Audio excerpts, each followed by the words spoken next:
Buen día, ¿qué tal? ¿Cómo les va? Cuando digo buen día, no importa el día, porque esto no tiene tiempo. Ustedes saben que lo que hacemos acá después se sube a la nube, se sube a YouTube, queda en la web y queda para siempre. O por lo menos así dicen. Hoy en realidad traje un vaso de agua, tendría que haber traído un bidón, porque la garganta no está todo lo bien que debería estar. Y vamos a tener una charla que yo supongo muy interesante con una persona que tiene una responsabilidad importante en la ciudad de Olavarría, una responsabilidad que de una u otra forma tiene que ver con la vida diaria de todos nosotros. En una institución donde siempre hay comentarios a favor, tal vez más no tan a favor, cuestionamientos, con buena voluntad y en buen clima de amistad, porque en realidad el entrevistado lo conozco hace muchísimos años. Vamos a tratar de develar por lo menos alguna parte de esos conflictos que movilizan a la Cooperativa de Electricidad de Olavarría. Estamos con Alberto Miotti, ya lo van a ver en cámara. Alberto es el presidente del Consejo de Administración de Copelectric, de la Cooperativa de Electricidad de Olavarría. Yo diría casi el presidente de Copelectric. Alberto, buenos días, ¿qué tal? ¿Cómo te va? Gracias, Beto. Vamos a ponernos de acuerdo. O te llamo Humberto, Beto, o me llamas Tito. Beto y Tito. Bueno, es un gusto estar contigo, que como te comentaba al inicio, soy un poco reacio a dar muchas notas, prefiero hacer. Entiendo que el periodismo es el gran actor de la comunicación, de la investigación, de la difusión, y por eso, por respeto, en determinadas circunstancias hago un pequeño tiempo y hago algunas notas.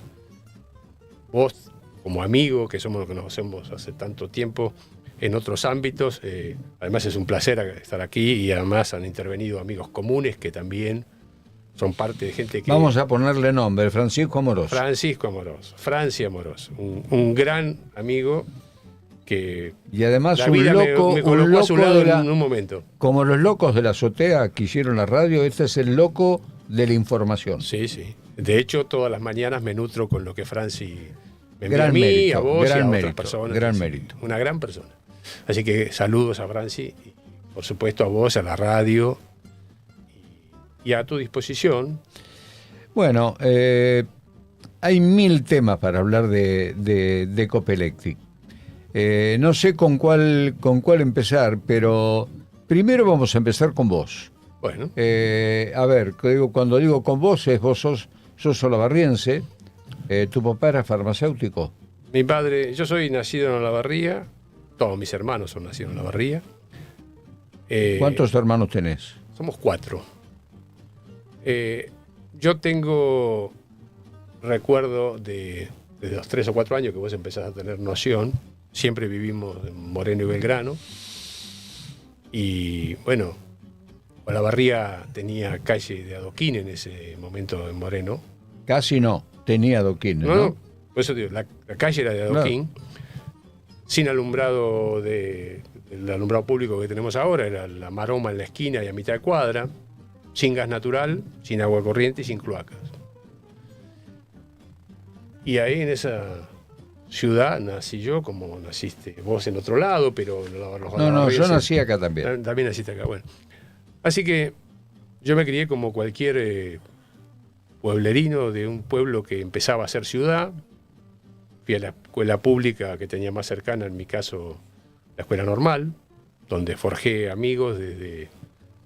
Creo que tenemos una foto cuando te recibiste del secundario. Sí, porque yo en la escuela normal hice jardín de infante, primaria y secundaria, o sea, completo. ¿Toda la misma escuela? Toda la misma escuela. Muy cerca de tu casa. Sí, cerca de casa, y cuando iba al secundario no salía en cuadro de honor porque superaba el 7, podría haber salido, pero llegaba tarde.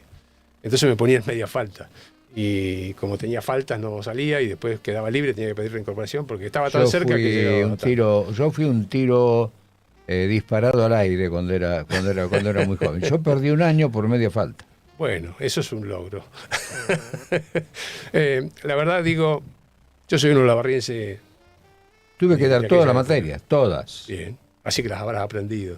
Sí, algunas aprendí, otras todavía estoy en deuda. Bueno. Matemáticas, bueno, hago esto porque matemática nunca me gustó, bueno. Jamás. Yo hice toda la vida normal de aquella época, que no había televisión, no había, el EU32 no existía. Se escuchaba algo de Hermes Publicidad algunas horas del día y algo Radio Azul. Pero los jóvenes no prestábamos atención a eso. Vivía en bicicleta, dando vuelta al club, a la casa de mi abuela, a gimnasia. Nada, cosa común de los chicos que nos juntábamos en la calle. En el 66, quiero dejar una cosa que me impacta, siempre recuerdo. En el año 66, 1966, Tucho Alfieri, intendente, en realidad fue el 65, 66, 67. En algún momento fue Tucho que hizo el principio de las cosas y después terminaron otros. Pero pasamos en el mismo año de la adoquina al asfalto, de la lucecita de maroma en la esquina a la columna con luz a mercurio, gas natural, cloacas y agua corriente. Todo junto.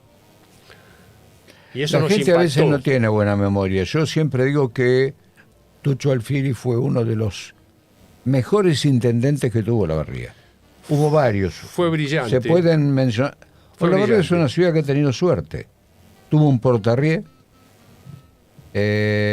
tuvo un Helios Echeverri, del cual fui funcionario y es una persona que todavía añoro. ¿Por qué no José María Echeverri también fue un buen intendente con una visión diferente, distinta, pero José siempre digo, tiene toda la cabeza, digamos, toda la ciudad la tiene en la cabeza. Sí. Seguramente lo aprendió del padre. ¿Se puede estar de acuerdo políticamente con él o no? Y después tuvo otros intendentes que no fueron malas personas, ninguna fue mala persona. Alguno fue más hábil que otro, más inteligente, más aplicado. Pero ¿quién puede decir que Cacho Pastor era una mala persona o que García Blanco era una mala persona? Cada cual en un contexto diferente. Yo no puedo dejar de rescatar al ingeniero Enrique Mario Tucho Alfieri, porque además lo traté mucho después, tanto en Rotary como en otras actividades, una gran persona, un intelectual del modernismo, del desarrollo, de la innovación. Y con Helios Echeverri, que yo fui funcionario en 2 momentos, con una visión del pragmatismo y el hacer. Y bueno, uno se acostumbra a eso. Debo rescatar, como vos decís, uno puede coincidir o no con los hechos, pero también creo que el gobierno actual municipal ha mostrado hacer cosas que en determinados barrios no veíamos. Y esto se ha visto. Después las elecciones, si ganaron por más votos o menos votos, pero la verdad que el resultado electoral, desde el punto de vista de concejales, ha sido muy bueno para el gobierno local. Pero digo, hoy estamos viendo en barrios periféricos, barrios que no eran la prioridad de la gestión de algunas cosas, que hoy están siendo incorporados a las obras. Uno puede coincidir o no con la temática general, con el espacio que lo contiene, pero digo, como vos decís, Olavarría tiene desde antaño una serie de gobiernos municipales hacedores. Después no puede compartir no lo mido a Wessner porque todavía no ha cumplido. Lleva solamente un año y medio. Un año y medio de su mandato. Mirando lo que se ha hecho. Digamos que el balance lo haremos cuando termine, ¿cierto? Sí, pero no quisiera, así como digo, vos arrancaste con el Pastor, el doctor Pastor. Yo cuando arranco con Tucho Alfieri era un gobierno militar. Pero mi padre, que ahora tendría 122 años, fue presidente del Club Racing cuando estaba Ferrecio, y con eso lograron llegar a tener el balneario, porque pasaron el alambrado del camino de Sirga hasta lo levantaron. Digo, cuando la sociedad tiene proyectos, normalmente en Olavarría los gobiernos municipales han acompañado. Sí, yo siempre digo que en Olavarría se vio una coincidencia feliz, y fue que Portarrió preparó la ciudad, asfalto, algunas obras importantes, y Tucho la proyectó. Porque Olavarría en ese momento, mira, yo me acuerdo que en un momento, lo he dicho varias veces a esto, en un momento del gobierno de Alfieri, Olavarría llegó a tener el mismo presupuesto municipal un solo año, pero que Mar del Plata. Bueno, en la época de Tucho Alfieri se hizo el parque industrial, lo que ahora llamamos Pío 1, pero eso fue parte del modelo de desarrollo de los parques industriales. Se hizo parte de la infraestructura. Alguna parte se pudo concretar, otra parte quedó proyectada, pero además en esos gobiernos se concretaron desde los años 60 al 66 los proyectos y después las obras de cloacas. Si no se hubieran hecho las cloacas en esos años, que era de provincia, lo gestionaba provincia, no estarían los edificios.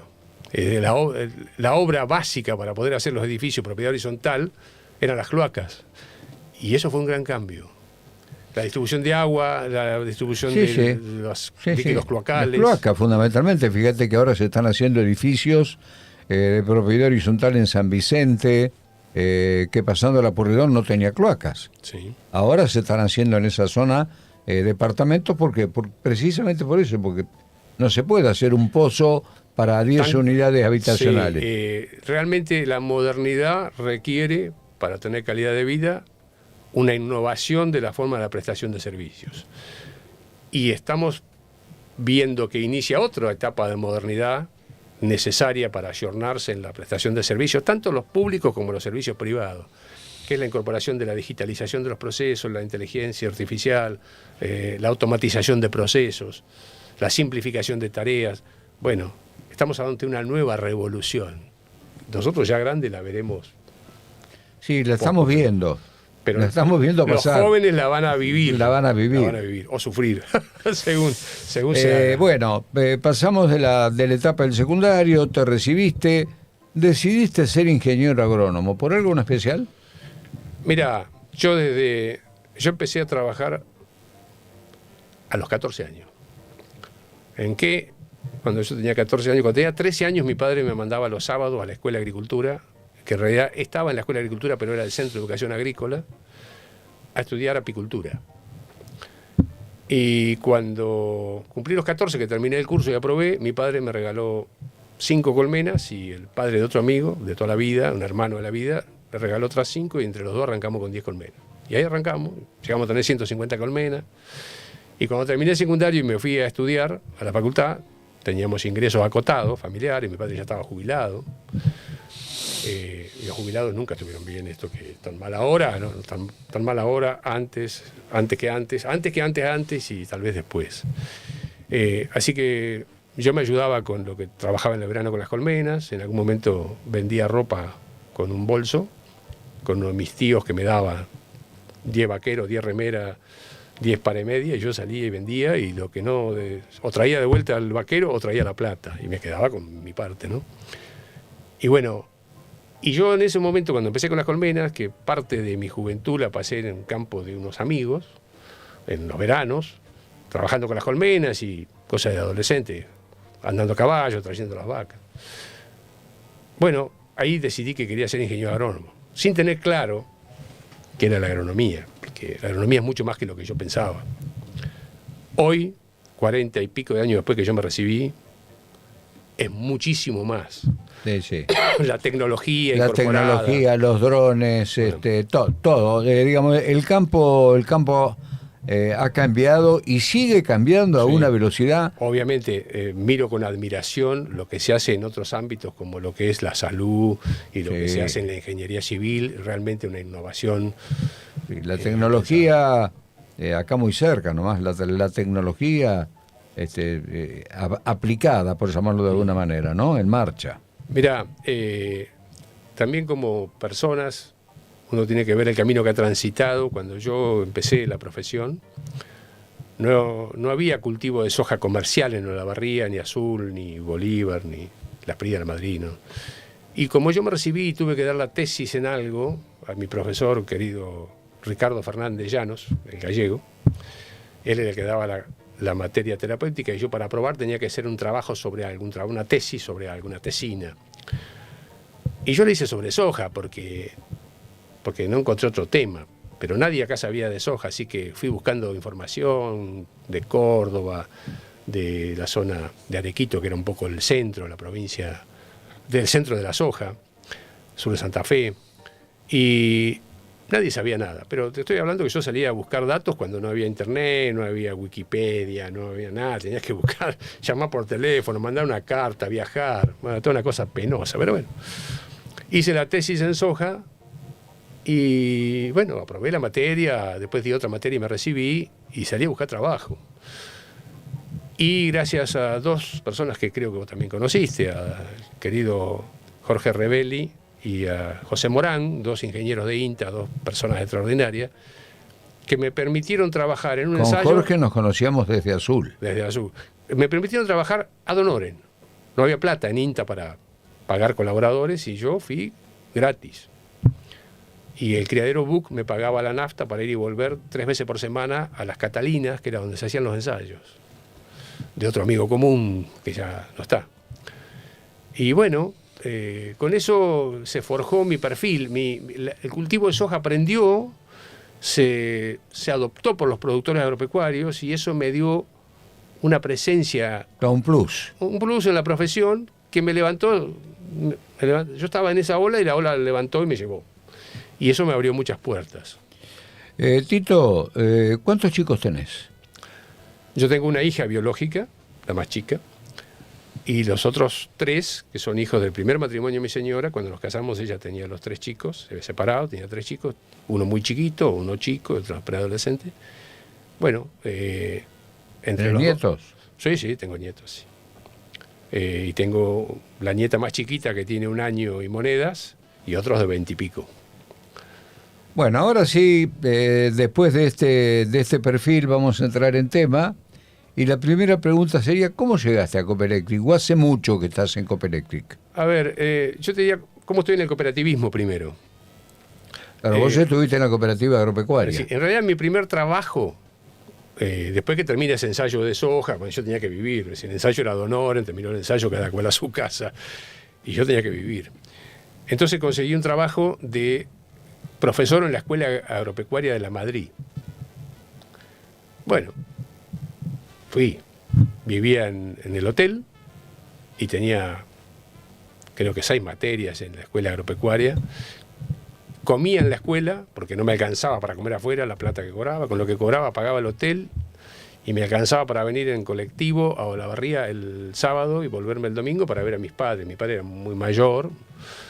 Te digo, mi padre hoy tendría 122 años, cuando yo nací ya era grande. Bueno, cosas de la vida. Hoy esto ya no es tan raro, porque tenemos muchos amigos comunes. Y bueno, pero en aquella época sí era. Bueno, soy muy feliz con la familia que me tocó nacer y con la que me crió, y le agradezco todo eso. Y bueno, obviamente con eso no tenía ningún proyecto de vida, ¿no? Porque del lunes a viernes en la escuela, el dormir en el hotel, no me alcanzaba. Como dice una amiga mía, una ex parienta mía, la Madrid Beach. Sí, ojo, linda es una localidad muy buena gente, muy linda. Yo también a veces toda mi familia es de la Madrid, bueno, toda. Digo, yo no me quejo de la Madrid, al contrario, suelo ir, una comunidad agradable, pero yo buscaba otro destino económico, profesional. Y durante 1 año trabajé en la cooperativa agraria limitada de Olavarría. Acá. En Olavarría. Me volví, trabajé en la cooperativa agraria. Al año me retiré y trabajé en la actividad privada 2 años. Y ya después ingresé a la cooperativa agropecuaria, donde estuve casi 28 años entre empleado. Después en algún momento dejé de ser empleado, hice otras actividades privadas y fui miembro del Consejo de Administración de la cooperativa agropecuaria. Fui secretario, fui presidente de la cooperativa agropecuaria. Después volví a hacer actividad privada y me retiré de la cooperativa del Consejo de Administración y volví después como subgerente, poco antes que se jubilara don Rolando Bernussi, que era el gerente histórico, y yo asumí la gerencia en el 2013. Hasta el 2015, que ya me retiré a hacer solamente actividad privada personal, digamos. De ahí fuiste a mientras estaba allí, mientras estaba en la cooperativa agropecuaria, como es la base del armado de lo que es hoy la lista amarilla, en general tiene representantes de instituciones, de asociaciones, de clubes, y la cooperativa agropecuaria siempre estuvo presente con algún delegado en lista amarilla. Yo, que tengo buena relación con parte de la gente que estaba en ese momento en la lista, que hoy algunos todavía están. Un día me invitaron a ser delegado. Y bueno, fui delegado suplente. Estuve 2 o 3 años de delegado suplente. Algún día me dijeron, bueno, vas a pasar a ser delegado titular. Y estuve algunos años de delegado titular. Y un día me dijeron, bueno, vas a ser consejero suplente, ¿te parece? ¿Te gusta? Bueno, probemos, qué sé yo. La actividad cooperativa ha sido parte de mi vida de los 41 años que tengo de profesión y trabajo, en 35, los últimos 35. Siempre está obligado a alguna cooperativa. Hay una crítica que se hace hoy al cooperativismo, y es que las cooperativas tal cual las concebimos, tal cual las conocimos, prácticamente no existen. Las cooperativas se han convertido casi en empresas privadas. ¿Es un poco así? Yo creo que depende del contexto de qué es lo que producen, cuál es el objetivo de su funcionamiento, ¿no? Porque el cooperativismo, hay cooperativas de trabajo, hay cooperativas de producción, hay cooperativas de consumo, como por ejemplo la cooperativa obrera. La cooperativa de electricidad, concretamente, ¿se maneja con un criterio empresarial de empresa privada o con un criterio de cooperativa? La cooperativa eléctrica de cualquier localidad del país y de cualquier otro lugar tiene que manejar una parte de su gestión ateniéndose a reglas que son empresariales, si querés, pero que son además obligatorias desde el momento que vos sos distribuidor de un servicio público, o si fuera un servicio que no fuera público, que fuera optativo. Porque, a ver, cumplir con las normas legales de funcionamiento con el personal contratado, porque esta no es una cooperativa de trabajo. Cumplir con los proveedores, cumplir con las normas tributarias. Bueno, ahí entran muchos temas que tenemos. Lo cual, si no fuera que se maneja como una empresa, no podría ser. ¿Cuál es la diferencia entre una empresa puramente una empresa de capital y una empresa cooperativa? Es que los excedentes no se retiran, no lo retira un accionista que tiene un porcentaje de participación, se lo lleva a su casa y lo invierte en lo que quiere o se lo gasta, es su plata. En las cooperativas, el excedente...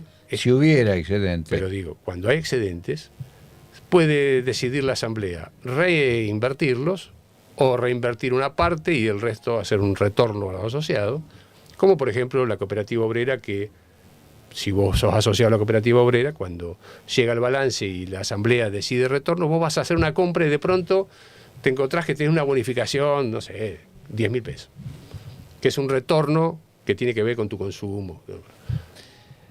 Tito, ¿es cierto que la cooperativa debe 34.000 millones de pesos a Camesa? No. Eso es un dato. Porque la pregunta es, si debe 34.000 millones de pesos, ¿cómo los va a pagar? Bueno, primero, ¿cómo los vamos a pagar? Vos me preguntaste si debe 34.000 millones. Sí. Yo te digo, no. Esa es la respuesta. Haceme otra pregunta y te la contesto. No. ¿Vos preguntaste eso? No. Está bien. Porque la pregunta mía tiene una segunda parte y es, la cooperativa le compra electricidad a Camesa, Sí. ¿cierto? Y su trabajo es distribuirla y cobrarla. Sí. Y mantenerla, Sí. ¿cierto? Mantener una red que, bueno, no debería tener pérdidas, salvo que tuviera mucho personal, demasiado, mucho más de lo que debería tener, ¿Te que puedo se acotar pagaran, algo? Sí. que se pagaran sueldos muy elevados a integrantes del Consejo de Administración, a una parte del sindicato, que tienen, todo el mundo sabe que tienen un convenio muy beneficioso.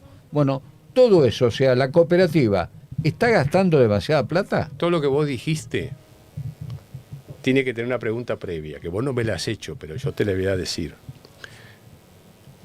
En el caso de una cooperativa de distribución de un servicio público, porque acá es electricidad, pero podría ser agua, podría ser gas, podría ser...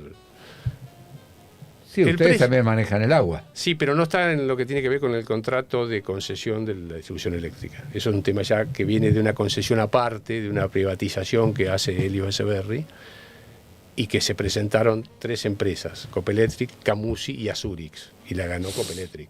Pero vamos a volver a la parte eléctrica. Sí, que es la que más nos interesa.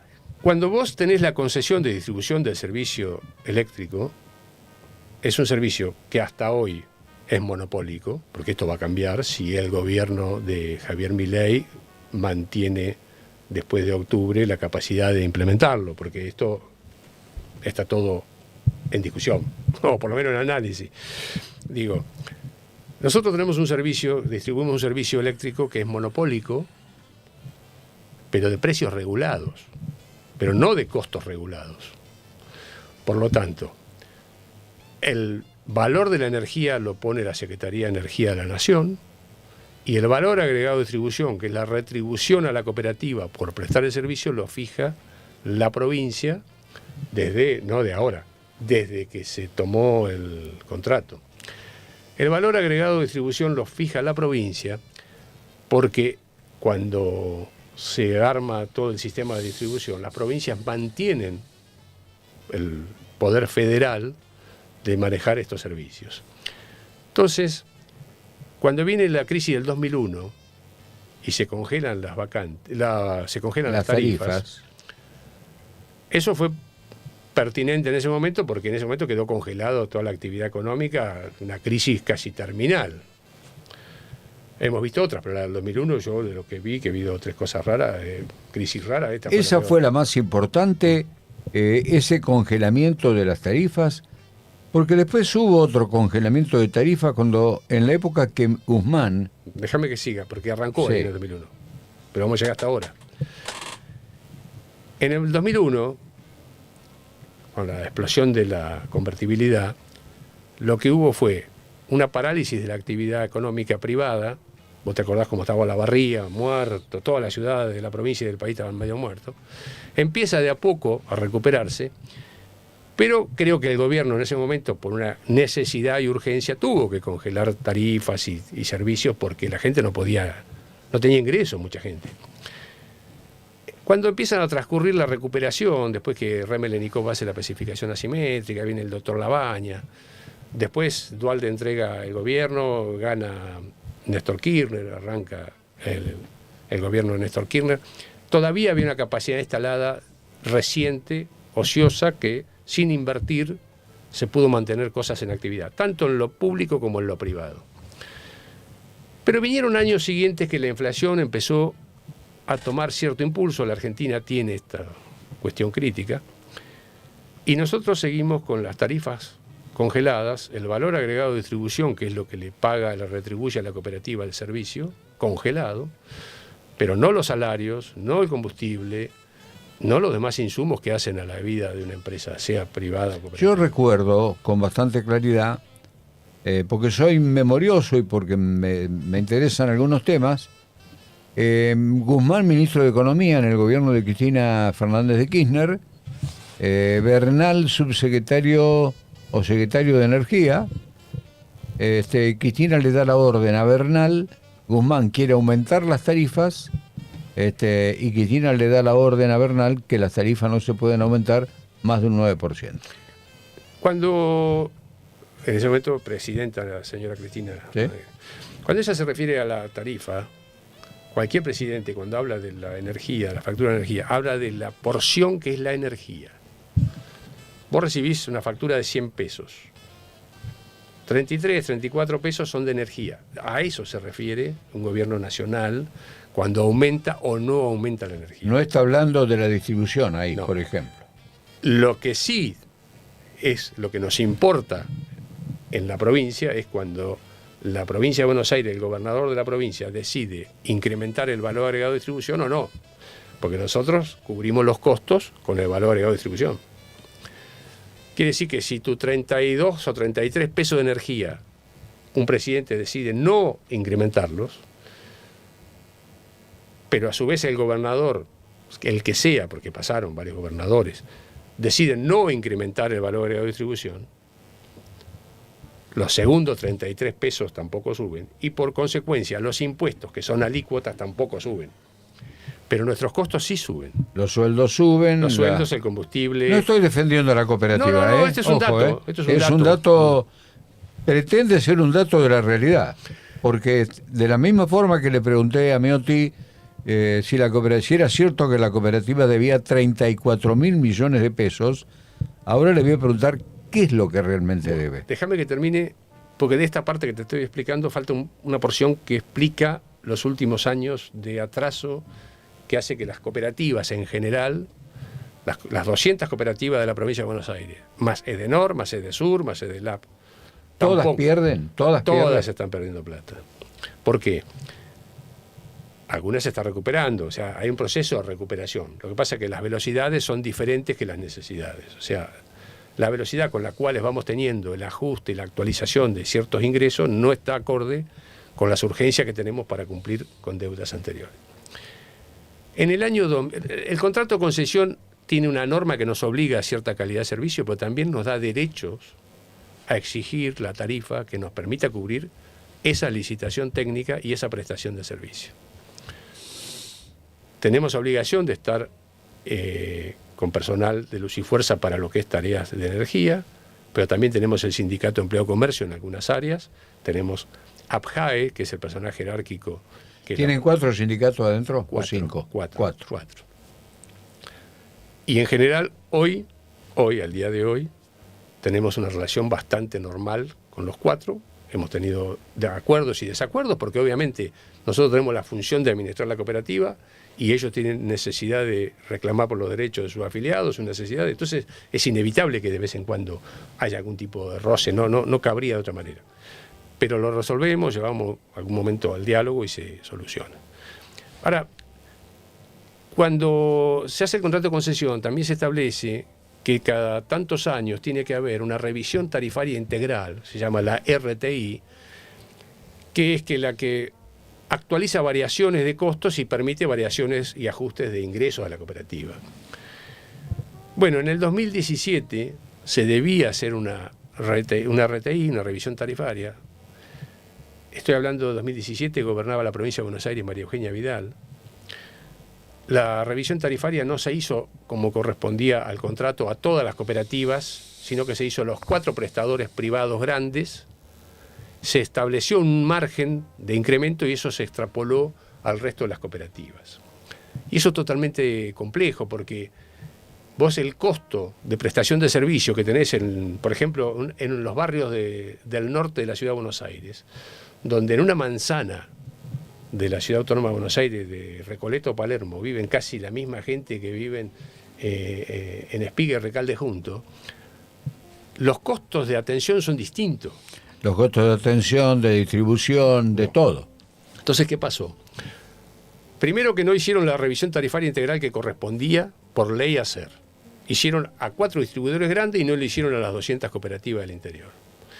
Y nos extrapolaron un margen de actualización que no era el que necesitábamos nosotros.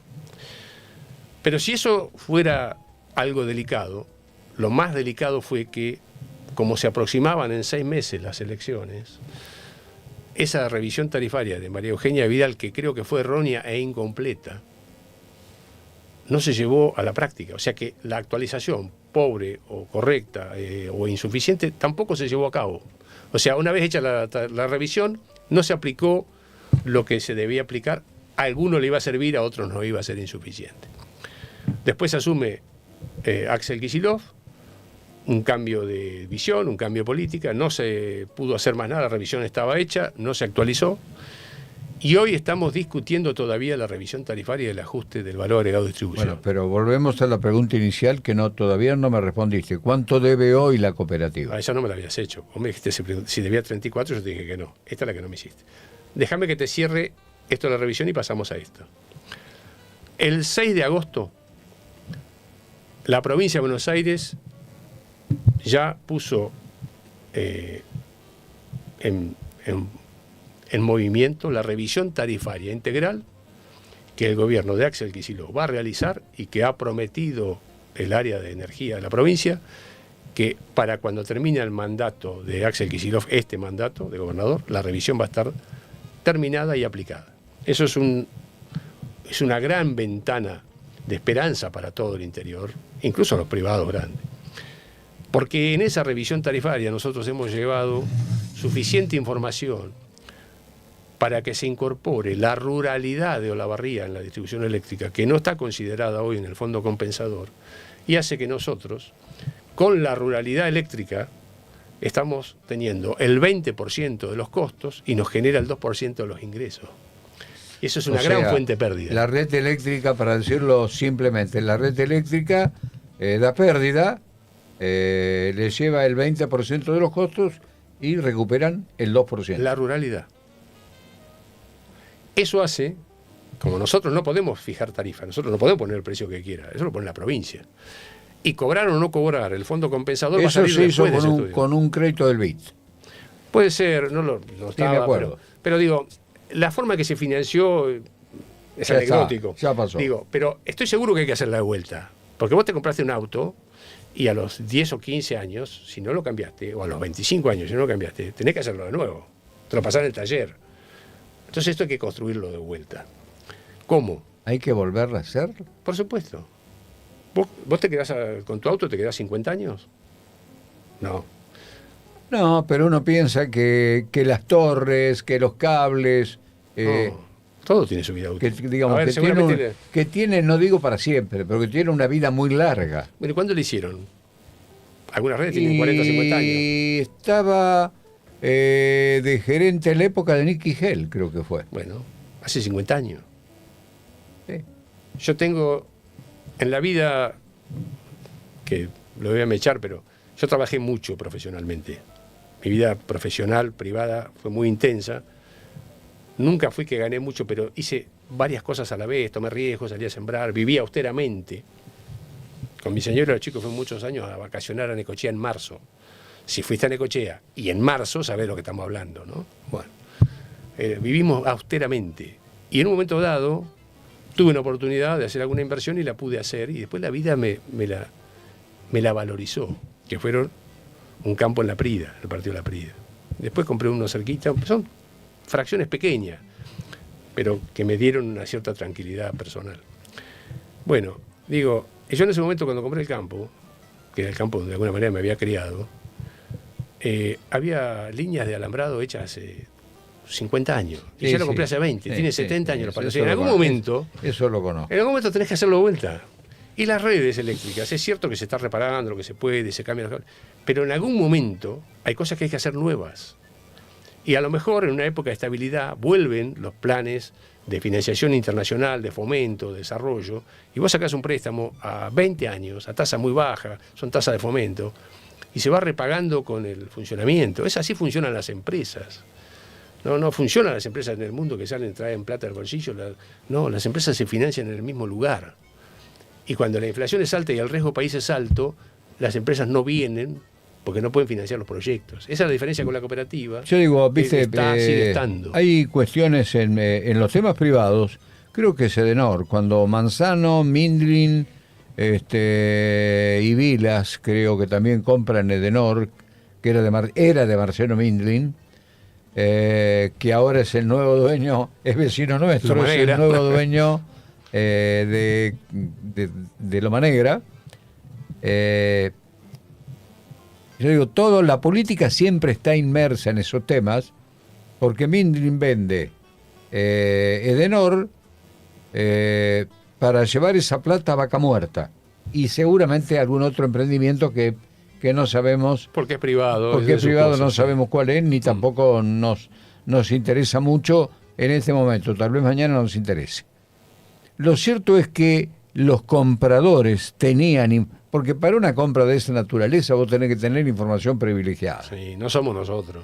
¿Cierto? No. Si vos no tenés información privilegiada, y bueno, dicen que Massa también podría haber estado en el negocio, pero si estuvo Vila, si estuvo Manzano, que son amigos, bien podría haber estado. Lo cierto es que al poco tiempo se liberan las tarifas. ¿Mindlin no la vio o le convenía otro negocio? Digo, las cooperativas del interior, las 200 cooperativas del interior de la provincia de Buenos Aires, porque como la distribución eléctrica es una potestad de la provincia, yo hablo de las provincias, de las cooperativas de la provincia de Buenos Aires. Hay cooperativas en otras provincias que dependen del marco que le da su provincia, ¿no? Nosotros somos gente. ¿Cómo nacen las cooperativas? Se juntaron los vecinos para darse un servicio a sí mismo que antes no lo daba nadie, o para suplantar un servicio que daba alguna empresa privada, normalmente extranjera, en esas épocas, en el año 1928, en el caso nuestro, que te lo daba caro y no te daba calidad de servicio y no tenías capacidad de ir a hacer los reclamos, las consultas. La Cooperativa Eléctrica de La Barría nace en 1928 porque la gente estaba desconforme con la prestación que le daba una empresa extranjera. Sí, como la Ítalo en Sí. Buenos Aires, ¿no? Bueno, entonces Sería acá algo creo así. que era la anglo-francesa o algo así. Después, la ciudad crece, el pueblo pasa a ciudad, la ciudad crece, tiene un mercado atractivo, tiene un mercado pujante. Entonces ya empieza a tener que jugar con reglas que si no las juega, queda fuera del mercado. Porque si vos no te ayornás a la distribución eléctrica moderna que se está viniendo, quedás fuera de los costos. Y para estar ayornado tenés que invertir. Ahora, invertir no significa tener gente mal paga, ni significa tener gente sin presentación básica en la actividad, que por ahí tenés que pagar un peso más por la aptitud, porque va a tener que manejar la misma complejidad del mercado que maneja un empleado de Edenor.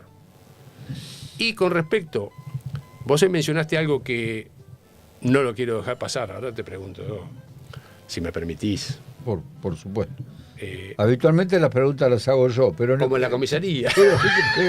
Está bien. No, pero te lo pregunto para poder contestarte, para llevar claridad, porque creo que a tu manera vos llevas claridad o tratás de llevar claridad a tus oyentes, ¿no? Vos dijiste, pagan sueldos caros al consejo. Eso lo A dijiste ver, vos yo hace te voy a un decir ratito. lo que la gente dice Está bien, de la cooperativa. sí. Lo que está en la calle de la cooperativa, y vos no sos tonto, sos un tipo inteligente, Tampoco soy tan brillante, algo no. tenés que haber escuchado porque Sí. vos también andás en la calle. Sí. Que el consejo, que vos cobras 15 millones de pesos. Algunos se está quedando con lo mío. Bueno, que vos cobras 15 millones de pesos. Sí. Que hay gente que cobra muy buena plata por no hacer nada.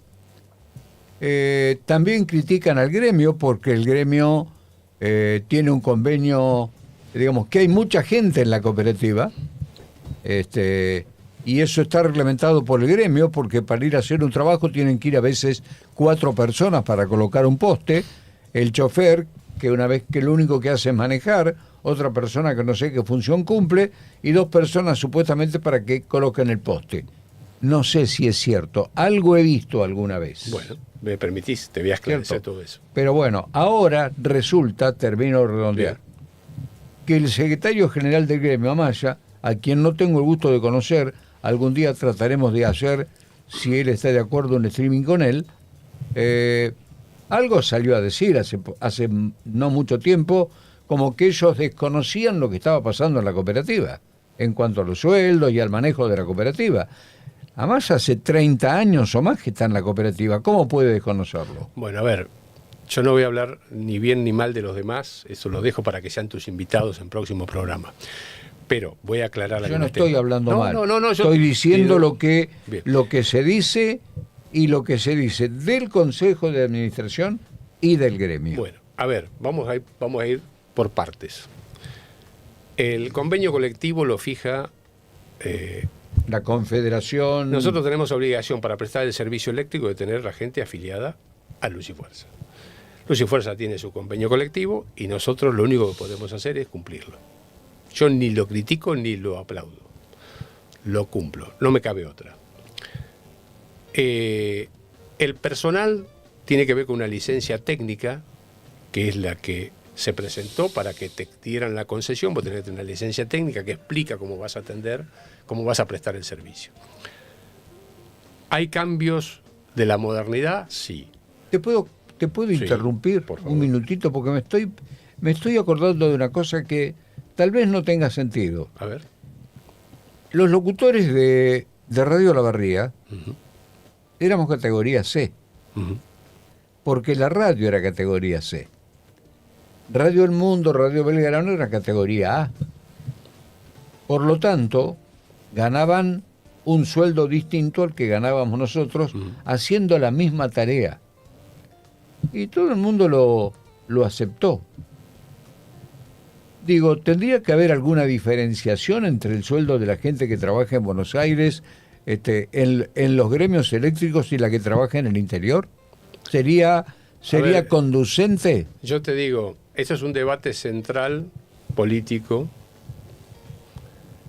que abarca a toda la República Argentina, a todos los sindicatos de cualquier actividad pública o privada de la República Argentina, porque hay, yo no sé si un derecho adquirido, pero hay un derecho ganado legalmente de que a igual tarea, a igual sueldo. Eso es parte de un problema, que no estoy ni yo ni vos en calidad de poder resolverlo ni opinar demasiado. Pero escuché hace pocos días a un economista reconocer de que en el actual contexto no era lógico ni fácil de cumplir que un empleado del taller de Cacho en Calamuchita del taller mecánico de Cacho en San Vicente. En San Vicente, que el jefe de taller de Volkswagen en la fábrica Volkswagen. Entonces, ¿qué pasa? Cuando la ley, los convenios colectivos o las leyes laborales vigentes obligan a que el mecánico del taller de Cachito en Calamuchita o en San Vicente o donde quieras, tiene que cobrar lo mismo que el que está en Volkswagen en Buenos Aires. Entonces, finalmente, Cacho cierra el taller porque no le puede pagar a los empleados. Bueno, eso es un debate que me excede, honestamente me excede. Y si el empleado de Luz y Fuerza tiene que cobrar más o menos porque está en Calamuchita o en Olavarría, la verdad que también me excede. Yo quiero... porque los costos son distintos, la tarifa está reglamentada por cada provincia, como vos lo estás diciendo, la distribución... Voy a avanzar para contestarte lo que me preguntaste. Yo cumplo el convenio colectivo, tengo que cumplir con lo que el convenio colectivo exige en la licencia técnica, y cuando tenemos diferencias las charlamos, como hemos charlado hace pocos días con el sindicato. Con Eduardo Amaya tenemos momentos de disidencia, pero siempre buscamos una coincidencia, porque en el fondo lo ideal es enemigo de lo posible, vamos por lo posible. Esto me quedó desde mis años con Don Elio Echeverri y me quedó para siempre. No busco lo ideal, busco lo posible. Por supuesto, tuve épocas que buscaba lo ideal y nunca lo lograba y tenía una frustración permanente. Bueno, tampoco es caer en el facilismo y decir, bueno, me conformo con cualquier cosa. No, pero busquemos dentro de lo posible lo mejor. Pero vos mencionaste otra cosa. Vos sabés que por eso digo, la cantidad de empleados tiene que ver con la licencia técnica. Yo comparto que antiguamente, hace 40 o 50 años, la cooperativa tenía otro tipo de trabajo con su gente. Nadie quería entrar a la cooperativa, la gente quería entrar en el banco, no en la cooperativa. De pronto eso se valorizó el trabajo de lo que es Luz y Fuerza, fueron ganando sus luchas, fueron coronadas con éxito, y bueno, es lo que está. Yo eso no opino, me excede.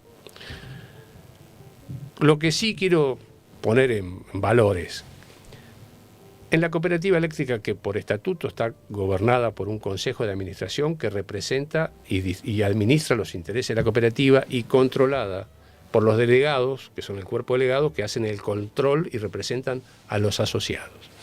Yo represento los derechos y los intereses de la cooperativa agropecuaria como empresa cooperativa, y los delegados representan a los asociados, los intereses de los asociados. Por eso, cosas que hacemos en el Consejo de Administración tienen que ser aprobadas por asamblea. Bueno, los consejeros tenemos responsabilidad de firma, de presencia, de actuación. Yo, de hecho, voy todos los días desde las 9:30, 9, hoy fui a las 8 para poder venir acá, salir un rato, me quedo hasta las 3, las 4 de la tarde. A veces a la tarde vamos a alguna reunión con vecinos. Viajamos, tenemos que estar en reuniones, tenemos que participar y poner la firma y tomar decisiones. Entonces, la asamblea, cada asamblea anual ordinaria, determina cómo va a retribuir el trabajo de los consejeros, que no es un ingreso, no es un sueldo, no tiene aguinaldo, no tiene vacaciones, no tiene derecho indemnizatorio. Que es una gratificación. Una gratificación. Una gratificación. ¿De cuánto? En total, lo que dice la asamblea, la última asamblea dijo, cada asamblea lo puede cambiar, dice, se van a retribuir a los consejeros con el ingreso, con el mismo ingreso de la categoría 5, que es la categoría ingresante, sin adicionales. Eso significa hoy más categoría o menos... Categoría 5 del gremio. Del gremio, sí, del gremio Luz y Fuerza, por supuesto. Que es el gremio principal. el corazón. ¿Qué monto significa eso? Significa más o menos 1.150.000 pesos. ¿1 millón? 150.000 pesos. ¿Cuál es la distribución? Somos 10 consejeros, más el consejero representa al municipio, 11, más el síndico, más el presidente o presidenta de asamblea. Somos 13 personas. Porque en la moción de la asamblea se gratifica o se retribuye los lucros cesantes de tiempo de los consejeros titulares, solamente los titulares, y del presidente de asamblea y del síndico, porque tienen responsabilidades puntuales. Ahora, si vos haces eso, 1.100.000, por decir una cifra, si no es 1.100.000, 1.080.000 o 1.120.000, no lo tengo claro. Por 13, te da más o menos 15 millones. Ahora bien, perdón, no termina la distribución. Espera que te digo cómo termina la distribución. Porque me queda lo otro. Si vos como presidente del Consejo de Administración tenés algo más que eso. Bueno, lo que pasa es que nosotros lo que hacemos viene haciéndose así. Pero no está en cuestión. No, pero te lo voy a aclarar, te lo voy a aclarar sueldo. Con pelos y detalles, porque entonces el que está hablando en la calle, y si escucha esto, y aprecio que tu programa, o por lo menos esta entrevista, tenga más de 50.000 oyentes. Ojalá los tuviera. Bueno, digo, pero sí, déjame que te cierre. Sí consta que queda en el tiempo para quien la quiera ver. Para quien la quiera ver. Bueno, yo por lo menos lo voy a ver. A ver cómo salí. Lo que hacemos es, no se distribuye a cada uno ese monto exacto, sino que el presidente cobra 2 millones de pesos. Yo cobro 2 millones de pesos por mes. El vicepresidente cobrará 1.700.000, 1,5 millones secretario y tesorero, 1.300.000 prosecretario y tesorero, el resto cobra 750.000 pesos por mes. Bueno, yo tengo un lucro cesante importante de mis cosas privadas por el tiempo que dedico y no me quejo, porque a mí nadie me obligó a aceptar. Yo voy a cumplir 65 años en diciembre, cierro una etapa de mi vida dirigencial, profesional, posiblemente vaya haciendo algunas cosas profesionales muy específicas que hago desde hace muchos años, en cuanto a peritajes agrícolas en la provincia de Buenos Aires y fuera de la provincia de Buenos Aires.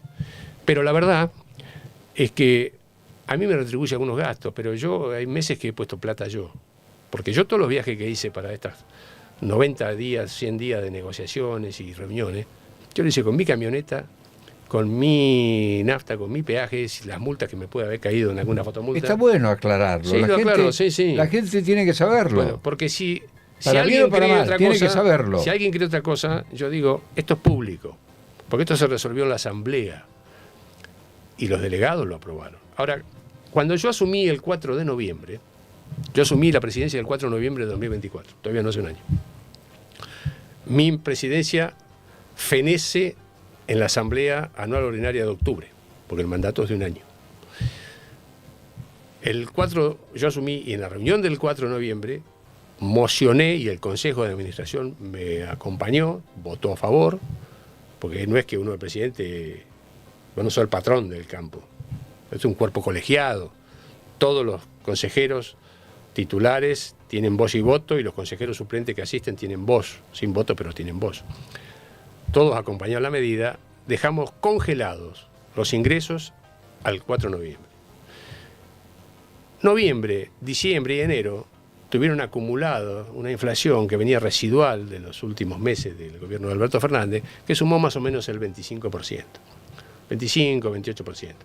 Y desde enero hasta acá suma otro 15%. O sea que el Consejo de Administración se autovotó un congelamiento que le mermó casi, te diría, un 40% la actualización de ese ingreso. Sí, porque el 40% vendría a ser solamente esos dos aumentos que mencionaste, el 25 más el 15. Sí, porque viste, los últimos meses la inflación bajó mucho, el ajuste bajó mucho, pero digamos, hay gente que cree, como vos decís, que yo ganaré 15 millones. Yo cobro 2 millones. Y yo tengo actividad privada que he resignado para poder estar a la altura de las circunstancias en los momentos que hemos vivido, que fueron difíciles, que fueron una negociación áspera, para defender. ¿Sabés qué pasa en todo esto, Tito? A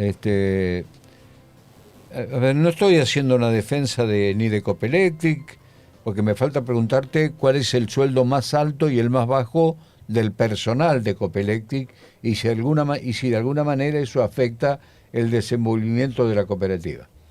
Pero digo, cuando la gente escucha hablar de plata, la política la ha engañado tanto a la gente, tanto, lo que gana un diputado, lo que gana un senador, entonces todo el mundo siempre está pensando que el que entra en alguna organización de este tipo es porque lo seduce lo que va a cobrar.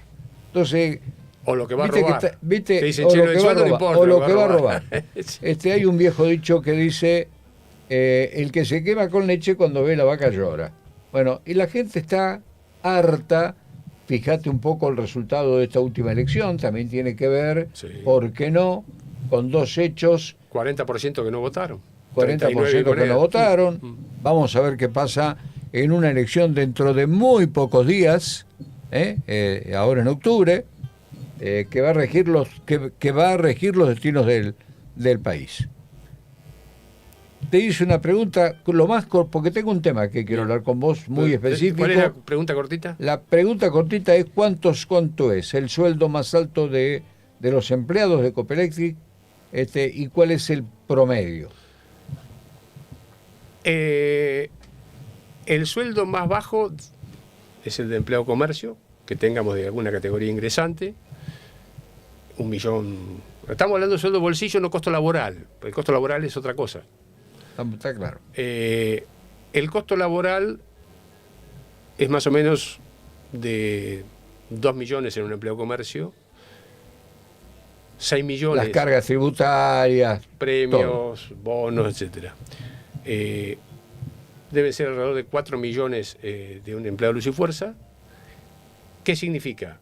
¿Eso es lo que cobra? No. Te estoy diciendo el costo laboral, promedio.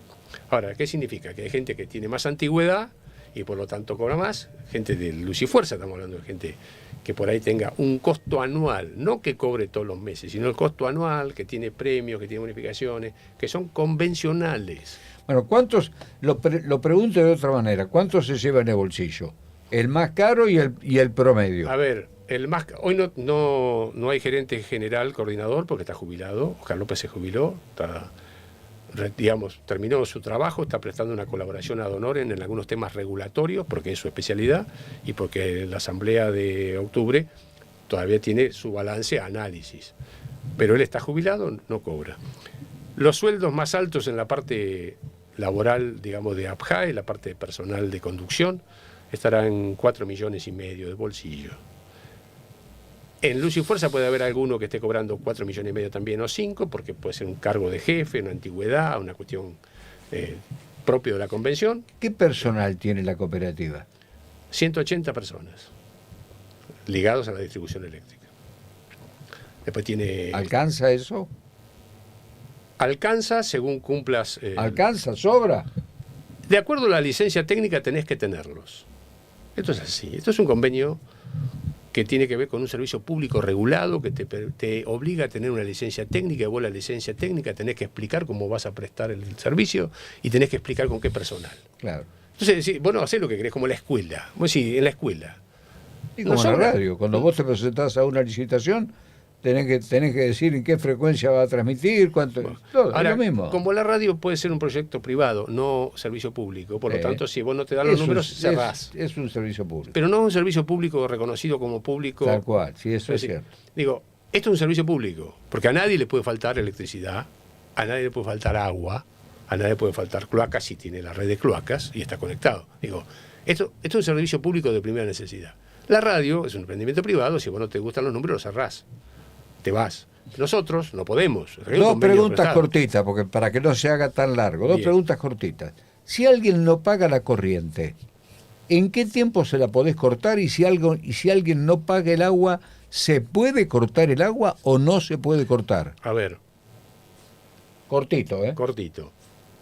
Antes de cortar, se dejan pasar 2 o 4 facturas, porque según la condición social de las personas que están pasando particularmente en este momento en Olavarría, donde es público que hay, lo ha dicho gente del Ministerio de Trabajo, lo ha dicho gente de la municipalidad y lo decimos nosotros porque lo escuchamos de datos oficiales, lo revisamos y aparte lo vemos en la calle. En Olavarría se perdieron 1.500 puestos de trabajo formales en el último año. Esos son los formales que vemos. Después el taller de Cacho, el almacén de Pepe, todo lo que se detonó la economía local. Sí, sí, de todas las personas, todos los autónomos, las que no están en ningún convenio. Conclusión, hoy la sociedad del Partido de Olavarría o de la provincia de Buenos Aires están pasando un momento difícil, pero Olavarría particularmente, porque la industria minera no metalífera, Olavarría, las canteras, están muy afectadas. Entonces, el trabajo se ha caído mucho, hay gente con trabajo por turno, se han suspendido por turno, otros directamente están suspendidos, Cerro Negro ha despedido gente, Calera Avellaneda ha hecho algo parecido, Fabi cerró. Digo, no lo hicieron porque les gusta hacerlo, han tenido la necesidad de reestructurar su negocio y ver qué pasa en esta etapa. Toda esa gente que se quedó sin trabajo o que gana mucho menos y de pronto se atrasa con la factura, vos no podés salir a cortarle al 20% de la población. Bueno, vamos a ir terminando. Te termino con el agua. El agua se pone, en caso extremo, una especie de una brida de goteo. Un goteo. Un goteo. Un goteo, sí, es lo que siempre se dice. Pero porque si hay chico no puede faltar un vaso de agua. Se está teniendo mucho cuidado con eso, está conteniendo mucho eso. Porque además, la tarifa de obras sanitarias, que incluye agua, mayoritariamente todo el Partido de Olavarría, y cloaca es una parte, tiene un atraso importante en nuestro criterio y a veces hace muy caro ir a cortar, que después la persona termina buscando una vía alternativa para conectarse porque no puede estar sin agua. Entonces lo que tratamos es de contener, de gestionar la deuda, llamar. Creo que hay todo un gran problema social en este momento en el Partido de Olavarría, sobre todo en lo que está ligado a la lleva actividad mucho tiempo y ahora minera. se ha agudizado un poco más. No, hay un tema muy especial. Te iba a hacer dos preguntitas, se me pasaron ahora, pero ya van a volver.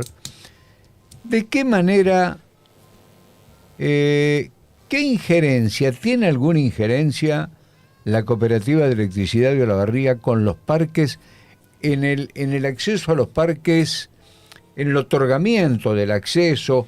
¿Tiene algún beneficio concretamente o podría tenerlo en el futuro? Porque yo te voy a decir cuál es la idea que tengo. Tenemos 4 o 5 parques eólicos. Calera Avellaneda lo hace per se, digamos, para la propia empresa, y si algo le sobra, lo conectará a la red. Lo que tengo entendido es que lo conecta a un precio y si necesita y el que él usa se lo cobran a otro. Desconozco el detalle, lo que puntualmente de Calera Avellaneda, pero te digo, el parque eólico que hizo YPF con Calera Avellaneda es un proyecto técnico de Copelectric, que Calera Avellaneda le reconoció económicamente a Copelectric. Pero el proyecto Techín. ¿Quién más? Está Petroquímica Comodoro Rivadavia. ¿Quién más? Techín tiene 2, está haciendo el segundo. Todo es energía. Techín la inyecta, una pregunta técnica si se quiere, la inyecta a la red para después recuperarla en una planta productora. Primero que las grandes empresas tienen la obligación de cumplir con un cupo de energía renovable en su consumo, porque es una ley que se estableció en el gobierno de Mauricio Macri. Un poco siguiendo a tono con... Para coayudar al algo global, es algo global de la Agenda 2030 que tiene... el mundo busca la descarbonización en la generación de energía y busca energías limpias. Esto es parte de eso, aunque Argentina como tal es insignificante en la contaminación, porque Argentina es insignificante, los grandes contaminadores son China, Estados Unidos. China, Estados Unidos. Pero bueno, no importa. Nosotros fundamentalmente China, que todavía trabaja mucho con carbón. Bueno, de todas maneras, no sé, digamos, habría que ver si trabaja tanto con carbón. Estamos en línea con una agenda global y eso es una política nacional y que a Olavarría le ha cambiado el perfil. Uno ve molino por todos lados. Pues yo me paro en Colón y Ayacucho, que vivo ahí, y ya veo los molinos de viento que están acá en la que era la Frachetti, la calera Frachetti. Digo, los campos de Portarriú, de Alem. Bueno, la verdad es que eso las empresas necesitan cumplir con ese cupo y puede que tengan. Lo compran al mercado o son parte de un proyecto de generación y se autogeneran, después lo recuperan en otro lado, no importa. Ahora, Copeletri no tiene más papel que ese, que facilitarle lo que la empresa necesite para acceder a la conexión a la red. ¿Tiene alguna ganancia con eso? No. No. Eso es privado, un negocio privado.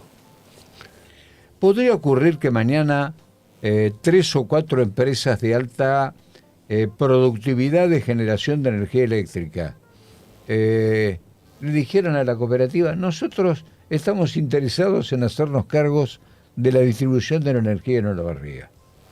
¿Y por qué lo cederíamos ¿Podría nosotros? pasar eso? Yo creo que no.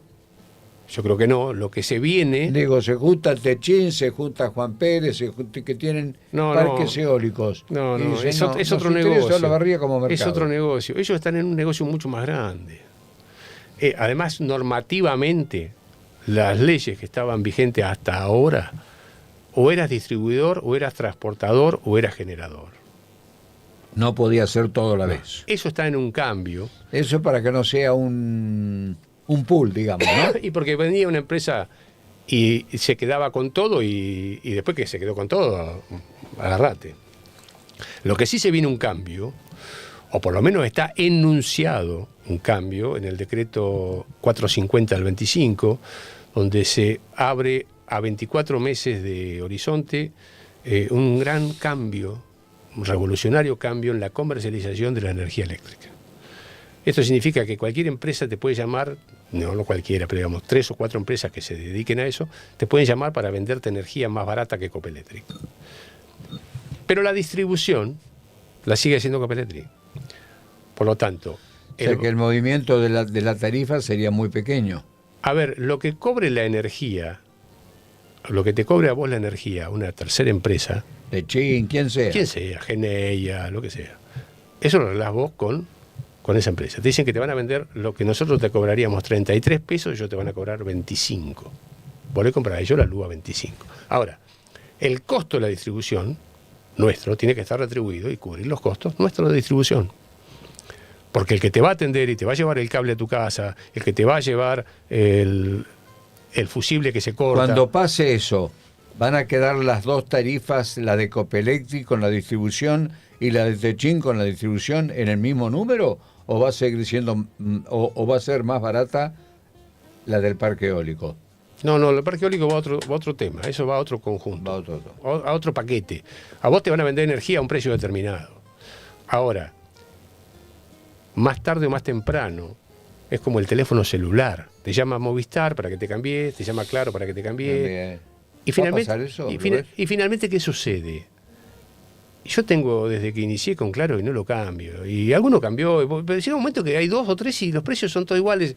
Esto, ¿vos qué te parece que va a pasar? No solamente que son iguales, sino que te da bronca porque cuando llamás por teléfono, te dicen, le estamos cobrando 50, bueno, le vamos a cobrar 10. O sea que te estuvieron robando 40 durante muchísimo tiempo. Sí, lo que digo es, finalmente, el que va a llegar a tu casa y vos vas a llamar un domingo al sistema de WhatsApp de reclamo que se saltó el fusible en la calle, el que te lo va a ir a arreglar va a ser Copeletri. Copeletri en Olavarría, en Luján será la lujanense, en 9 de julio la Mariano Moreno, digamos, es la cooperativa o Edenor si estás en la zona de Edenor. Pero los que te van a llevar la solución y sacarte los problemas y tenderte la energía hasta la puerta de tu casa, ¿va a seguir siendo la misma cooperativa o el mismo distribuidor que ya está? Tal vez por eso el proyecto de telefonía de Copelectric no funcionó, no sé por qué, pero no funcionó, o no funcionó como ustedes pensaban. El proyecto universitario... Tiene 450 alumnos. ¿Sigue trabajando bien? 450 alumnos. ¿Da ganancia? Daba ganancia escasa, pero el objetivo de esa área es que no pierda y que preste un servicio social a la comunidad. Muchos chicos se han recibido y tienen puestos importantes. Hay una doctora, una abogada, Barraza, que está en tema del Poder Judicial, de familia y todo lo demás. Se recibió en Copeletri. Bueno, a veces uno tiene desconocimiento de algunas cosas, como eso, por ejemplo. La rescato porque uno piensa siempre que va a ir a estudiar una cosa menor. No. Hay gente que se recibió de contadores, hay gente que se recibió de abogados, gente que se ha recibido de seguridad, técnico en seguridad e higiene y están trabajando. A ver, hay cosas que responden en una época. No te olvides que la fundación del Centro Universitario de Copeletri, o el aula satelital, como lo llamamos, era una época que no había internet y que los chicos no tenían la facilidad que tienen hoy de su casa, de la notebook o del celular, contactarse con un centro de estudios directamente con la facultad. Antes eso no existía. Bueno, si algún día deja de tener razón, se tendrá que cerrar. Ahí van los excedentes, cuando los hay, a estas cuestiones sociales. No te quiero dejar de contestar algo, porque si no me voy a ir como un pícaro que no te contesté. ¿Cuánto se debe? Esa fue tu pregunta. Tenés razón. Bien, soy honesto. Eso. Vos también Gracias lo sos. por la honestidad. Vos también lo sos. Gracias por la honestidad. A mayo del 2025, la deuda consolidada en Camesa o con Camesa de la Cooperativa Eléctrica La Barría Que es la que te provee la electricidad. sí, 18.000 millones de pesos. Es mucha plata. Es mucha plata, pero no son los 34.000. De algún lado sacaron los 34.000. ¿Cómo sacaron los 34.000? Bueno, hay gente Y además hay otra deuda de 350 millones de pesos que no recuerdo de qué es. Por lo menos la he visto escrita. Bueno, no sé a cuál te referís, pero Va. digo, la Pero grande... es una la amiga que vos acá al lado de la esto. que vos me decís es, los 18.000 millones de pesos son los que se cierra la negociación con Camesa, de los 25.000 o 26.000 originales se baja a los 18 en la negociación. Hay un ahorro de más o menos 14.000 millones de pesos entre los intereses y multas y resarcitorios que hubiera habido si no se hubiera negociado, la tasa de interés que baja al 50% y la financiación de un año de gracia. Y a partir de ese año de gracia hay 6 años para pagar, con los intereses que correspondan al momento que se viva. Eso es lo complejo. La deuda, ¿en cuánto queda entonces la deuda real? ¿En 18.000? La deuda hoy es 20.000. ¿Qué va a hacer cuando terminemos? No sé, porque depende de lo que pase también con las tasas. O sea, la Argentina parecía, ante las elecciones de la semana pasada, Una cosa. y hoy parece otra. Entonces vos me decís, ¿qué puede pasar? No sé, lo iremos manejando como cualquier privado en su empresa o cualquier ¿Y cooperativa en lo cuántas maneja. cuotas van a pagar esos 20.000? Según el acuerdo, se habla de 6 años de, o sea, 12 por 6, 72 cuotas. Ahora, vos sos una persona que ha estado en muchos negocios también. ¿Cómo han hecho los países? ¿Cómo han hecho las empresas? ¿Cómo han hecho los privados? Vos sacás un préstamo y de pronto en un momento dado sale una situación de mejora y te dicen, che, esto puedes sacar otro préstamo en otro banco o bajo otra línea y lo sacás a pagar en 15 años en vez de 6 a una tasa más baja. Cancelás y pagás más barato. Pero esto es de la vida cotidiana. Lo hemos hecho todos. Y lo han hecho las empresas. Y cuanto más grande la empresa... Y a veces más nos fácil. hemos equivocado porque ha subido el dólar, nos hemos asustado, hemos cancelado un crédito cuando no teníamos que haberlo cancelado. Hace pocos días tuvimos una reunión en La Plata que convocó el subsecretario de Energía de la provincia. Particularmente, una reunión más amplia, por una cuestión de confidencialidad, voy a mencionar solamente este tema. Estaba presente el señor Eduardo Amaya, secretario general de Luz y Fuerza de la Barría, y el señor Guillermo Moser, el presidente de la Federación FATLIF, secretario general de la Federación. Una reunión muy positiva para ambas partes, y digo muy positiva porque ambos pensamos que salimos perdiendo. O sea que en realidad todos cedimos. Muy valiosa para llevar tranquilidad al personal, al usuario que va a tener servicio, y tenemos resuelto muchos temas valiosos. Después habrá otros temas, siempre hay otros temas. Pero en un momento dado, el secretario Guillermo Moser dijo, quédense tranquilos, el secretario va a el sindicato va a acompañar a la cooperativa, no le va a dejar cortar la luz a la cooperativa. Nunca le van a cortar la luz a la cooperativa. Eso no existe la realidad que venga alguien y dice, che, a esta cooperativa le bajamos la tecla y los usuarios de ese pueblo se quedan sin luz. No funciona así. Es una simpleza mental. Cuando un servicio tiene problemas, No, se eso está refinancia. claro. Eso está claro porque si no, media provincia de Buenos Aires estaría sin luz. O casi toda. Porque los grandes perdedores, hasta que renegocian y logran recuperar lo que perdieron, son Edenor, Edesur, son las sedes, porque ellos tienen el 70% del mercado. Nosotros tenemos el 25 o 28% del mercado, lo tenemos las 200 cooperativas.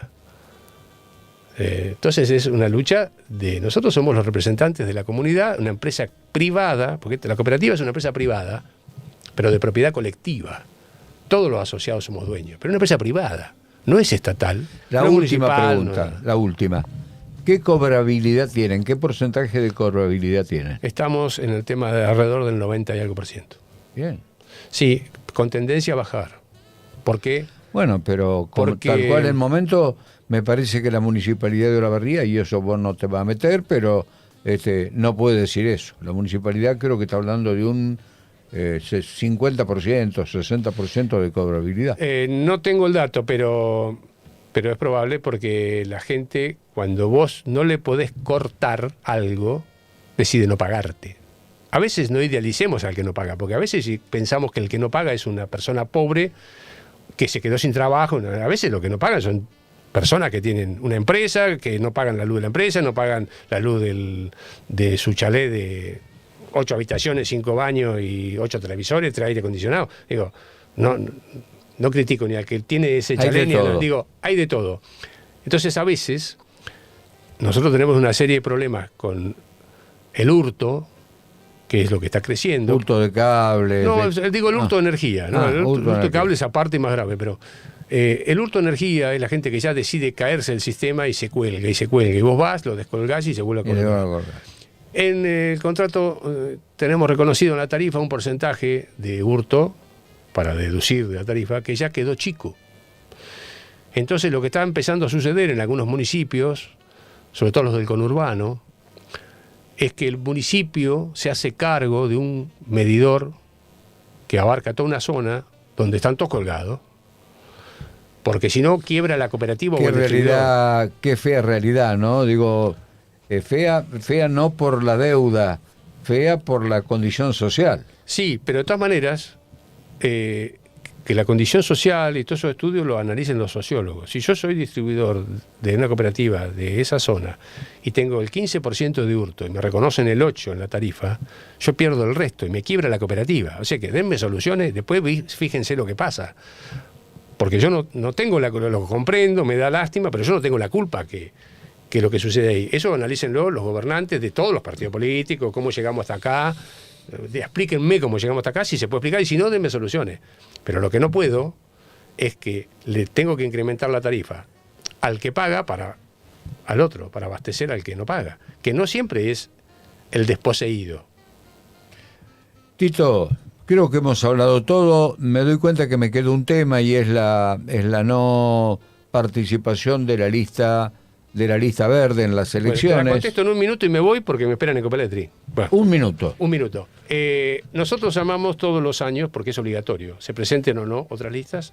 La ley de cooperativas exige que una vez por año se llame a elecciones la renovación de su autoridad. Nosotros tenemos renovación por tercios. Como somos 10, es 3, 3, 4, 3, 3, 4.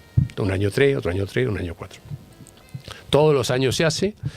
Y todos los años se hace elecciones si es que hay 2 listas. O sea, la convocatoria se hace, pero el acto de ir a votar se hace solamente si hay 2 listas. Por un tema de ahorro económico, de tiempos, hay que poner mesas en las localidades, hay que poner gente a trabajar en eso, hay que poner empleados a cumplir tarea. Entonces, todos los años se convoca. Este es el tercer año que se presenta una lista opositora que no logra cumplir en tiempo y forma con lo que el estatuto prescribe.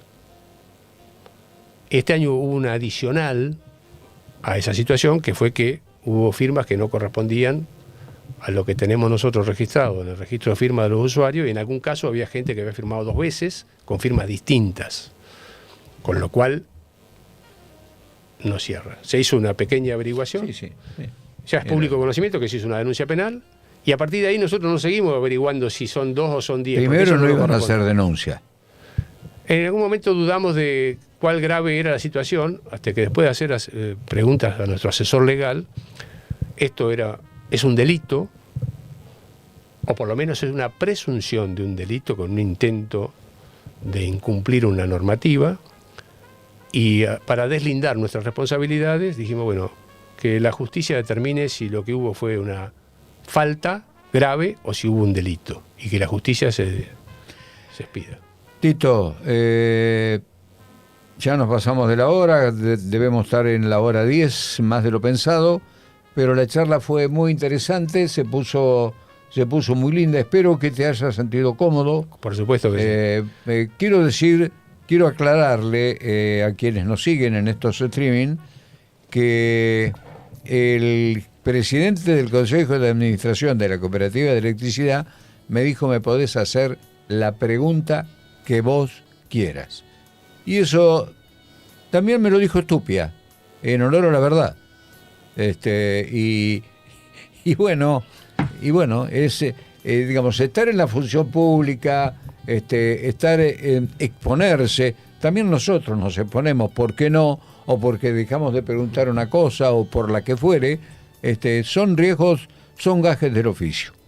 Muchísimas gracias por haber venido. No, por favor. Quiero, para cerrar un tema, total, ya nos pasamos, ahora me voy a ir rápido porque me esperan, pero, a ver, yo quiero agradecer de alguna manera algunas cosas que la vida me dio.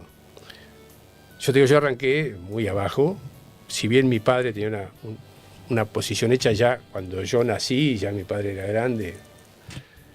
Entonces, cuando yo llegué a la juventud, mis primeros pasos de la adolescencia, mi padre ya era un hombre grande, jubilado, pocos ingresos, la pasamos ajustados. Pero la pasamos ajustados, pero todo el mundo íbamos a la misma escuela pública, o de diferente barrio, pero íbamos a la escuela pública. Una buena escuela pública. Sí, pero digamos, había muchas buenas escuelas públicas, ¿sí? ¿No? Buena calidad de escuela pública. Viví en bicicleta, no teníamos grandes gastos, primero con zapatilla flecha, después con la Adidas de 3 tiras, haciendo un ahorro. Hoy la vida moderna le impone a la familia gastos mayores. Nosotros hubiéramos pasado mal. Pero aún así, yo que tuve la oportunidad de aprender a trabajar desde los 14 años, a tener mis colmenas, después vender ropa con mi tío con un bolso. Poder estudiar. A mí la vida me trató bien cuando tuve muchos problemas, pero no me siento desagradecido, me siento agradecido a la vida. ¿Pudo ser mejor? Sí, pero también pudo haber sido bastante peor. Y parte de las cosas importantes fue la cooperativa agropecuaria, Rolando Bernús y su gente, que fueron gente que me dieron trabajo, pero además me formaron. Y Rotary. Mi Rotary, Rotary Olavarría, mal llamado centro, como decimos siempre, pero que me terminó de dar un perfil más tranquilo, que como adolescente no se aprende mucho en Rotary. Se aprende. Se aprende a escuchar, se aprende a armar una reunión. Vos sabés que tenés que tener una mayoría más o menos acorde. Aprendés muchas cosas. Y por supuesto hay algo que me hizo un cambio en la vida, dos cosas que juntas me dieron un cambio en la vida. Yo, cuando tenía 6-7 años de recibido, decido irme a vivir a Israel a estudiar. Me voy a estudiar planificación de desarrollo. Mi familia se quedó acá porque recién había terminado la guerra del Golfo. Era imposible llevar a nadie. Estuve en Israel varios meses, después estuve en Bolivia trabajando, que era parte del programa. Y en Alemania, porque era la beca, yo tenía una beca alemana. Cuando vuelvo, por supuesto, inquieto, siempre pensando en cosas más allá de la agronomía. La agronomía llegó un momento que yo seguía haciendo trabajo importante, pero ya la agronomía quedó como una cosa de todos los días, pero yo quería algo más. Y ese estudio en Israel me dio eso. Y don Helios Echeverry, que me abrió la puerta de la función pública. Hay cosas que vos no podés hacer de la vida privada. Las haces solo de la función pública. Y junto con la Facultad de Ingeniería, con el ingeniero Dante Galván representando a la Facultad de Ingeniería, desarrollamos la zona logística y parque de granos. Todo eso lo desarrollamos desde el municipio, en convenio con la Facultad de Ingeniería de Olavarría, y dejamos algo que ya tiene vida propia. Eso no hubiera sido posible desde la actividad privada. No hubiera sido posible si yo no hubiera ido a hacer ese estudio. Y bueno, eso fue cosas que cambiaron mi perfil de vida y mis intereses personales. Y a esta altura, ya lo que no hice no lo voy a hacer, lo que hice ya está. Así que bueno, esto es parte de las cuestiones dirigenciales que este año yo resigné cosas personales para poder cerrar mi etapa dirigencial habiendo afrontado algo muy difícil. Lo de Cooperati fue el año más difícil de los últimos años. ¿Pensás irte después? Siempre hay que irse. Si no, no estamos diciendo que todos quieren renovación, en algún momento hay que irse. No sé cuándo, pero hay que irse, hay que dejar paso. Una ciudad que tiene gente tan valiosa, capaz de tener empresas nuevas, muchachos de 40, 45 años, 50 años, innovadores, generadores de trabajo, de riqueza, que no tienen capacidad para gerenciar una empresa cooperativa de prestación de servicio público. No va a ser la última reunión que tengamos. Alguna otra vez, cuando pase mucho tiempo, nos juntaremos a ver si hay más parques eólicos, y cómo se va modificando esta matriz energética, sí o no. Está una incógnita, porque aún lo que yo te dije que va a venir esto, de que van a ver, también tiene que ver con los tiempos políticos que finalmente vengan, no los que se anuncian, sino los que se concreten. Lo que sea real. Lo que se Tito, concrete. muchísimas gracias. Beto, ha sido un placer. Y ya sabemos quién va a ser el primero que nos va a escuchar. Franci. Un saludo a Franci, amoroso. Por supuesto. Bueno, que lo pasen muy bien. Espero que de toda esta conversación tengan alguna idea. Algunos pueden ser favorables, otros no tanto. Cada cual lo analizará de acuerdo al tamiz, con lo que tienen, digamos, con el tamiz que tiene en la cabeza. Pero hemos tratado de ser lo más honesto posible. Me parece que el entrevistado actuó exactamente de la misma forma. Así que lo pasen bien, que lo pasen lindo, y seguramente en la semana que viene, o tal vez antes de la semana, vamos a tener otro streaming, porque quiero hablar. La palabra no sería con los perdedores, sino con aquella gente que hace política sabiendo que no va a ganar. No es fácil enfrentar la política desde un lugar donde se sabe de antemano que uno no va a ser el triunfador de la noche. Es más, corre el riesgo de haber trabajado en vano durante muchísimo tiempo y haber descuidado a su familia, a su gente, o cosas que le hubiera gustado hacer. Y hay buena gente que también le ha pasado eso. Y merecen un reconocimiento que modestamente nosotros trataremos de brindárselo. Que lo pasen bien. Muchísimas gracias.